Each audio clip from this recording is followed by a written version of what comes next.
যুদ্ধ শুরু হয়ে গেছে, আর এই অবস্থায় যদি পরমাণু বোমা ফেলার পরিস্থিতি আসে, তাহলে প্রধানমন্ত্রী মোদী চাইলে কি পরমাণু বোমা ফেলার নির্দেশ দিতে পারে? সন্ত্রাস দমনে জঙ্গিদের বিরুদ্ধে কখন কিভাবে যুদ্ধ? দেশের বীর সেনাপ্রধানকে সেই সিদ্ধান্ত নেওয়ার পূর্ণ স্বাধীনতা দিয়েছেন প্রধানমন্ত্রী মোদী।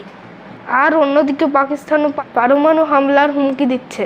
একটা পরমাণু হামলার ধ্বংসাত্মক পরিণতি মারাত্মক।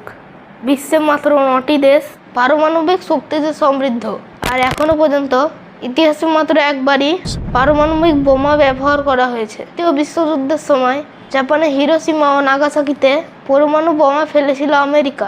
পারমাণবিক শক্তিতে শক্তিধর ও দায়িত্বশীল দেশ হওয়ায় ভারতের পারমাণবিক নিয়ন্ত্রণের জন্য একটা সম্পূর্ণ কাঠামো রয়েছে। একমাত্র নিউক্লিয়ার কমান্ড অথরিটি পারমাণবিক অস্ত্র নিয়ে সিদ্ধান্ত নেওয়ার অধিকার রয়েছে। প্রধানমন্ত্রী এককভাবে কোনো সিদ্ধান্ত নিতে পারেন না। এই নিউক্লিয়ার কমান্ড অথরিটি রাজনৈতিক পরিষদ এবং কার্যনির্বাহী পরিষদ নিয়ে গঠিত।